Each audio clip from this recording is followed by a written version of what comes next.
Charles Leclerc started second in Austria. But Ferrari's tires told a completely different story. That is what makes this disaster so dangerous. Because Leclerc did his job. He put the SF26 on the front row. Hamilton was right behind him in third. Ferrari had 2 cars inside the top 3, the kind of position that should create pressure, strategy, and a real shot at victory.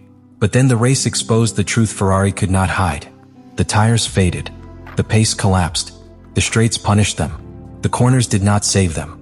And suddenly Leclerc's front row dream turned into another painful Ferrari warning. This was not just a bad race. This was the same problem Leclerc had already felt on Friday. When Ferrari looked weak, the tire wear alarms were already there, and he admitted the team was negatively surprised by its corner performance. So now the question is brutal. How many times can Leclerc drag Ferrari into position before the car destroys the opportunity underneath him? Because Austria may not have been one unlucky Sunday. It may have been the moment Leclerc realized Ferrari's biggest enemy is not Mercedes, Red Bull, or the stopwatch. It is the tires. Subscribe to the channel. Austria was supposed to be Leclerc's chance to turn pressure into control.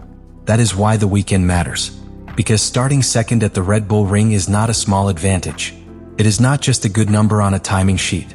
It puts a driver close enough to attack immediately. It gives the team room to build strategy. It forces the leader to think. It tells everyone watching that Ferrari is not just participating in the race. Ferrari is threatening it. And Leclerc had earned that position. After a difficult Friday, after a car that did not look comfortable, after warning signs that should have made the garage nervous, Leclerc still put the SF26 on the front row. That is the kind of lap that changes the feeling of a weekend. Suddenly the doubts shrink. The problems seem manageable. The team can tell itself that the work overnight has paid off. But that is where Austria became cruel. Because Formula One has 2 truths. The truth of Saturday and the truth of Sunday. Saturday can be beautiful. 1 lap, fresh tires, low fuel, maximum grip. A driver taking the car right to the edge and holding it there just long enough to create belief. Sunday is colder. Sunday does not care how brave the lap was. It does not care how good the starting position looked. It asks the car to prove itself over distance. It asks the tires to stay alive. It asks the balance to remain stable. It asks the driver to fight without destroying the very rubber keeping the car connected to the track. And that was Ferrari's problem. Leclerc gave them the Saturday truth. The car could not fully protect him from the Sunday truth. That is why the tension around this story is so serious. Because the warning was already visible before the grid ever formed. On Friday, Leclerc did not speak like a driver sitting inside a comfortable race-winning machine. He said Ferrari did not seem very competitive at that stage. He pointed toward the long straights, where the team was losing too much time. And even more damaging, he admitted Ferrari was negatively surprised by its performance in the corners. That is not a small complaint. That is a diagnosis. Because at Austria, a car needs more than one strength. The straights are long enough to punish weakness. The braking zones demand stability. The corner exits demand traction. The rear tires have to take repeated punishment as the driver accelerates hard toward the next straight. If the car is slow in a straight line, the driver needs the corners to save him. If the car is weaker than expected in the corners, the driver needs straight line speed to defend. But when both areas become uncomfortable, the driver starts running out of answers. And when the driver runs out of answers, the tires become the battlefield. That is exactly what happened to Ferrari. The tire wear problem was not some surprise that appeared only after the lights went out. Ferrari had already identified the issue from Friday, and it became the central factor limiting the team's strategy during the race. That makes the Austrian collapse even more painful, because this was not a hidden trap Ferrari never saw coming. They saw it. They knew it. They feared it. And still, they could not stop it from shaping Leclerc's race. That is the part that creates real pressure inside a team. A sudden failure can sometimes be forgiven. A problem nobody expected can be studied and understood later. But when a weakness appears early, and the team still cannot keep it under control on Sunday, the conversation becomes harder. Because now the driver is not only asking what happened, he is asking why did we not solve it? For Leclerc, that question must have felt sharper than usual. He had done the job Ferrari needed from him. He had taken a car that looked uncertain on Friday and placed it second when it mattered in qualifying. He had given the team clean air, opportunity, and the possibility of putting pressure on Russell from the start. But a front row start only matters if the car can stay strong enough to use it. And Ferrari's race pace did not give Leclerc that security. The Red Bull ring punishes tires in a way that can feel invisible at first. The car does not suddenly break. The race does not instantly fall apart. It starts with tiny losses. A rear tire sliding slightly more. A corner exit that is not as sharp. A driver waiting a fraction longer before going full throttle. Then the lap time softens. Then the rival ahead becomes harder to chase. Then the rival behind becomes harder to keep away. That is how hope drains out of a race. Not all at once. Lap by lap.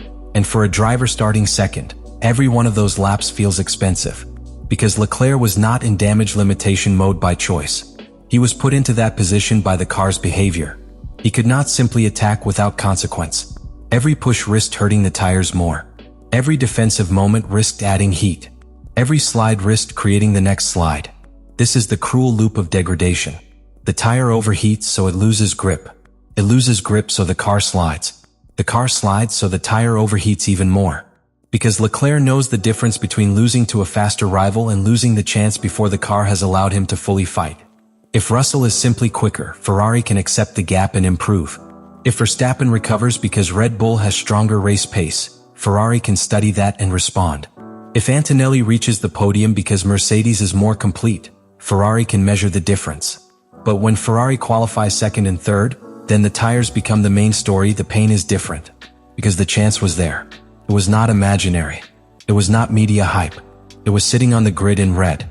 And then the race exposed why Ferrari could not fully use it. That is what will bother Leclerc most. A driver like him does not want sympathy for qualifying well. He wants the result that qualifying created the chance for. He wants the race to reward the lap.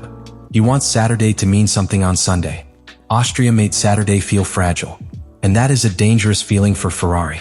Because if Saturday becomes fragile, every future qualifying success comes with doubt attached. When Leclerc puts the car near the front, people will not only ask whether he can win, they will ask whether the tires will last, whether the race pace will hold, whether Ferrari will be forced to manage instead of attack. That doubt is poison. It changes the way the team is perceived. It changes the way rivals behave. And it changes the way a driver prepares mentally for the race. If rivals believe Ferrari will fade, they do not panic. They wait. They pressure the tires. They force defensive moves. They stretch the strategy. They make Ferrari prove, lap after lap, that Austria was not the real identity of the car. That is why Ferrari has to respond quickly. Because one Austrian collapse can become a memory. But repeated tire problems become a reputation. And reputations in Formula One are dangerous. Once a team is known for a weakness, every rival builds around it. If your rear tires suffer, rivals try to make you use them harder. If your straight-line speed is vulnerable, rivals attack every exit. If your strategy depends on protecting rubber, rivals force you into uncomfortable timing. Ferrari cannot allow Leclerc's front row starts to become invitations. They have to make them threats. That is the difference between a team fighting for wins and a team trying to survive its own limitations. And right now, Austria raised the question Ferrari least wanted to hear. Is the SF26 truly becoming a championship-level car? Or is it only dangerous when the circuit protects its weaknesses? Because Spain made Ferrari look strong. Hamilton won there, and that victory gave the team belief. But Austria created a different picture. It suggested the car can shine in certain conditions, then struggle badly when the track demands straight-line efficiency, corner stability, and careful tire usage all at once. That is not a small problem. A championship car does not have to dominate everywhere. But it has to survive everywhere. It has to turn difficult tracks into solid results. It has to give drivers enough consistency to keep scoring, even when victory is not realistic. Ferrari and Austria did not look like a team calmly limiting damage.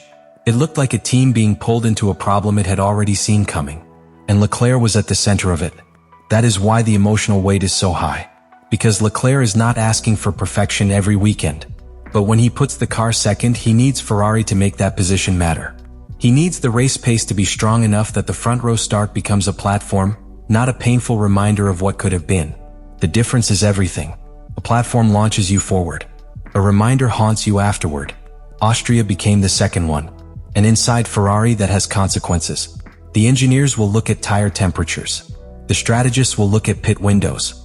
The performance team will look at the straight line deficit. The drivers will describe what they felt from the cockpit. And all of those conversations will point toward the same uncomfortable truth. Ferrari had performance, but not enough usable performance. That word matters. Usable. Because raw speed is not enough if the driver cannot use it across a stint. Qualifying pace is not enough if the tires cannot survive the race.